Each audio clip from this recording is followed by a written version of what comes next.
अस्सलामुअलैकुम व्यूअर्स, मैं कोशिश करूंगा कि इस वीडियो में टेंस के तमाम प्रॉब्लम सॉल्व करूं। सबसे पहले समझते हैं कि टेंस क्या चीज है। It is derived from Latin word tempus, Greek word tenses and French word tense. They all mean time and इरा।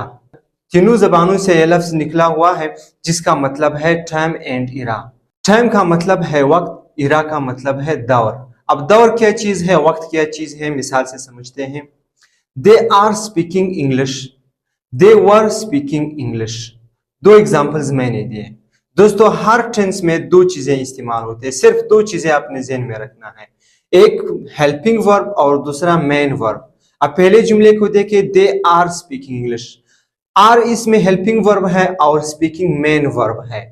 तो ये जो हेल्पिंग वर्ब आर है ये हमें दौर बता रहा है, ये स्पीकिंग हमें एक्शन का वक्त बता रहा है कि ये जारी है मौजूदा दौर में, यानी मौजूदा दौर में ये काम जारी है।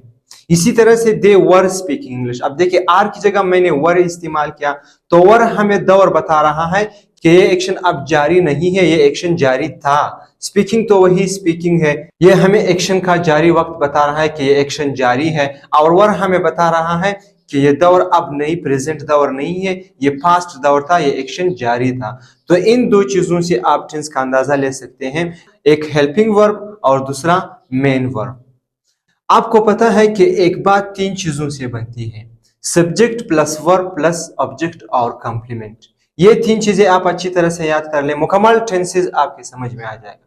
मिसाल के तौर पर, he speaks English. He subject है, स्पीक्स वर्ब है और इंग्लिश ऑब्जेक्ट है। तीन चीजें आ गए, सब्जेक्ट वर्ब ऑब्जेक्ट। तो एक बात को बनाने के लिए हमें तीन चीजों की जरूरत है, सब्जेक्ट वर्ब एंड ऑब्जेक्ट। अब दूसरा यहां मैंने एक और चीज इजाफा किया है, कंप्लीमेंट। अब कंप्लीमेंट क्या है, कंप्लीमेंट भी मैं समझाता हूं। He speaks fast. अब फास्ट जो है ये एक ऑब्जेक्ट नहीं है, ये कंप्लीमेंट है।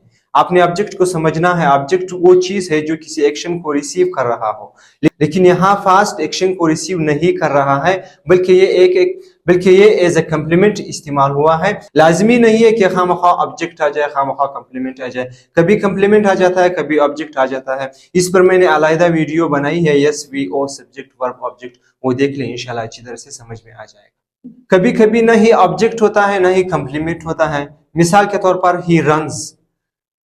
ही रन्स, वो दौड़ता है। तो ही सब्जेक्ट है, रन्स वर्ब है, ऑब्जेक्ट और कंप्लीमेंट कोई चीज नहीं है। तो दोस्तों, आपने अगर टेंस को समझना है तो आपने सिर्फ दो चीजें ज़हन में रखना है, हेल्पिंग वर्ब और मेन वर्ब। सबसे पहले समझते हैं कि टेंसेस कितने टेंसेस हैं और इनके नाम क्या क्या है। मान लीजिए टेंस एक वालिद है, एक फादर है, इसके तीन बेटे हुए, एक पर नाम रखा प्रेजेंट, दूसरे पर नाम रखा पास्ट, तीसरे पर नाम रखा फ्यूचर। वक्त गुजरने के साथ साथ प्रेजेंट के चार बेटे पैदा हुए। इसने एक पर नाम रखा इंडेफिनिट, दूसरे पर नाम रखा कंटिन्यूअस, तीसरे पर नाम रखा परफेक्ट, चौथे पर नाम रखा परफेक्ट कंटिन्यूअस। ये चार बेटे उसके पैदा हुए, चारों पर ये नाम रखे इसने। जब पास्ट ने देखा कि भाई इसके चार बेटे हुए हैं, माशाल्लाह इसने तरक्की की, अब मैंने भी बच्चे पैदा करना है, तो उसने भी वक्त गुजरने के साथ साथ चार बच्चे पैदा किए और उसने भी अपने इन चारों बेटों पर यही नाम रखे। एक पर नाम रखा इंडेफिनिट, दूसरे पर नाम रखा कंटिन्यूअस, तीसरे पर नाम रखा परफेक्ट और चौथे पर नाम रखा परफेक्ट कंटिन्यूअस। जब फ्यूचर ने देखा कि भाई इन दोनों ने अपना मुस्तकबिल बना लिया, अपने बेटे पैदा किए, वक्त गुजरने के साथ साथ ये बड़े हो जाएंगे, इनकी मदद करेंगे, तो उसने भी चार बेटे लाए, उसने भी यही नाम रखे। एक पर नाम रखा इंडेफिनिट, दूसरे पर नाम रखा कंटिन्यूअस, तीसरे पर नाम रखा परफेक्ट, चौथे पर नाम रखा परफेक्ट कंटिन्यूअस। इनके दरमियान इत्तिफाक थी, सब ने एक जैसे नाम रखे। एक दिन वो बैठ गए मशवरा कि भाई हम तीनों के बेटों के नाम तो एक जैसे हैं, अब क्या करना है। लोग कैसे पहचानेंगे कि भाई ये प्रेजेंट का बेटा है, ये पास्ट का बेटा है, फ्यूचर का बेटा है। लोग कैसे पहचानेंगे कि भाई ये इंडेफिनिट प्रेजेंट का है, ये इंडेफिनिट पास्ट का है, ये इंडेफिनिट फ्यूचर का है। इसमें प्रेजेंट ने कहा कि भाई मैं अपने बेटों के साथ अपना नाम जुड़ा लूंगा, यानी इंडेफिनिट को प्रेजेंट इंडेफिनिट किया, कंटिन्यूअस को प्रेजेंट कंटिन्यूअस किया, परफेक्ट को प्रेजेंट परफेक्ट किया, फिर परफेक्ट कंटिन्यूअस को प्रेजेंट परफेक्ट कंटिन्यूअस किया। और इसी तरह से पास्ट ने भी अपने बेटों के साथ अपना नाम जुड़ा लिया, इंडेफिनिट को पास्ट इंडेफिनिट किया, कंटिन्यूअस को पास्ट कंटिन्यूअस किया और परफेक्ट को पास्ट परफेक्ट किया, परफेक्ट कंटिन्यूअस को पास्ट परफेक्ट कंटिन्यूअस किया। फ्यूचर ने भी यही फार्मूला इस्तेमाल किया। इंडेफिनिट को फ्यूचर इंडेफिनिट किया, कंटिन्यूअस को फ्यूचर कंटिन्यूअस किया, परफेक्ट को फ्यूचर परफेक्ट किया, परफेक्ट कंटिन्यूअस को फ्यूचर परफेक्ट कंटिन्यूअस किया। तो इस तरह से सबके नाम, सबकी पहचान हो गई। दोस्तों टेंस की पहचान बहुत आसान है, सिर्फ ये 4 चीजें ज़हन में रखें, indefinite, continuous, perfect, perfect continuous. बाकी सब के साथ अपना अपना नाम जुड़ा ले। प्रेजेंट वालों के साथ प्रेजेंट लगा ले, फ्यूचर वालों के साथ फ्यूचर लगा ले, पास्ट वालों के साथ पास्ट लगा ले। तो 12 टेंसेस है मुकम्मल। तमाम टेंसेस के फार्मूले में आसान तरीके से समझाऊंगा, वो फार्मूले ज़हन में रखें, इंशाल्लाह मुकम्मल टेंसेस आपको जिंदगी भर याद रहेंगे। पहले हमने प्रेजेंट के तमाम टेंसेस के फार्मूले कवर करना है, फिर पास्ट के तमाम टेंसेस के फार्मूले कवर करना है, फिर फ्यूचर के तमाम टेंसेस के फार्मूले कवर करना है। प्रेजेंट इंडेफिनिट का फार्मूला है subject plus helping verb do does plus verb first form plus object और कॉम्प्लीमेंट। प्रेजेंट कंटिन्यूअस टेंस का फार्मूला है subject plus helping verb is am are plus verb first form with ING plus object और complement. Present perfect का formula है subject plus helping verb has, have plus verb third form plus object और complement. Present perfect continuous tense का formula है subject plus helping verb has been और have been plus verb first form with ING plus object और complement. अब past की बारी है। Past indefinite tense का फार्मूला है subject plus helping verb did plus main verb जो है दोस्तों, इस टेंस में 2 मेन वर्ब आते हैं, या तो वर्ब की फर्स्ट फॉर्म आती है कभी कभी मेन वर्ब, तो कभी कभी वर्ब की सेकेंड फॉर्म आती है। तो 2 वर्ब इसमें इस्तेमाल होते हैं, subject plus helping verb did plus verb first form plus verb second form plus object और कॉम्प्लीमेंट। दो टेंसेस हैं दोस्तों, एक प्रेजेंट इंडेफिनिट है और एक पास्ट इंडेफिनिट है। इन 2 टेंसेस के पॉजिटिव सेंटेंसेस में हेल्पिंग वर्ब इस्तेमाल नहीं होते हैं। तो आपने इनकी पहचान कैसी करनी है मैं आगे बताऊंगा। पास्ट कंटिन्यूअस टेंस का फार्मूला है subject plus helping verb was were plus verb first form with ING plus object और कॉम्प्लीमेंट। पास्ट परफेक्ट टेंस का फार्मूला है subject plus helping verb had plus verb third form plus object और complement. Past perfect continuous tense का formula है subject plus helping verb had been plus verb first form with ING plus object और complement. Future की बारी है। Future indefinite tense का formula है subject plus helping verb will plus verb first form plus object और complement. Future continuous tense का formula है subject plus helping verb will be plus verb first form with ING plus object और complement. Future perfect का formula है subject plus helping verb will have plus verb third form plus object और complement. Future perfect continuous tense का formula है subject plus helping verb will have been plus verb first form with ING plus object और complement. तो दोस्तों ये तमाम tenses के फार्मूले हैं। आपने फार्मूले को मैं और आसान बनाऊंगा। आप देख रहे हैं कि सब्जेक्ट तमाम टेंसेस में आ रहे हैं, तमाम टेंसेस में सब्जेक्ट है, तो इसको लगाने की जरूरत नहीं, ऑटोमेटिकली ज़हन में रखें कि सब्जेक्ट तो तमाम टेंसेस में है, इसको रिमूव कर देते हैं। और आखिर में ये जो ऑब्जेक्ट और कॉम्प्लीमेंट हैं ये लाजमी नहीं है, कभी आते हैं कभी नहीं आते हैं, इसको भी रिमूव कर देते हैं। ये भी ज़हन में रखते हैं कि आखिर में या तो ऑब्जेक्ट आता है या तो कॉम्प्लीमेंट आता है या कभी दोनों नहीं आते हैं। तो क्या बचा दोस्तों, सिर्फ मेन वर्ब बचा और हेल्पिंग वर्ब बचा।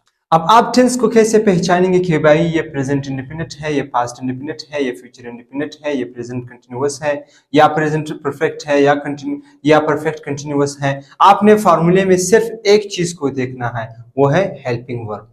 तमाम टेंसेस के हेल्पिंग वर्ब अलग अलग हैं, तो आपने हेल्पिंग वर्ब से समझना है कि भाई ये फलाना टेंस है। अब हेल्पिंग वर्ब तो आपने पहचान लिए, मेन वर्ब को कैसे पहचाना है एक और ट्रिक बता रहा हूं। तमाम टेंसेस के मेन वर्ब्स को देख लें। पहले कंटिन्यूअस, जो कंटिन्यूअस जिसमें आ रहा है, यानी present continuous, past continuous, future continuous, present perfect continuous और पास्ट परफेक्ट कंटिन्यूअस और फ्यूचर परफेक्ट कंटिन्यूअस, ये छह टेंसेस जो है इन सब में मेन वर्ब की आईएनजी फॉर्म लगती है। मेन वर्ब की फर्स्ट फॉर्म लगती है और फर्स्ट फॉर्म के साथ आईएनजी इजाफा होता है। 6 टेंसेस तो आपने यहां समझ लिए। अब रहते हैं 3 और टेंसेस, ये भी बहुत आसान है।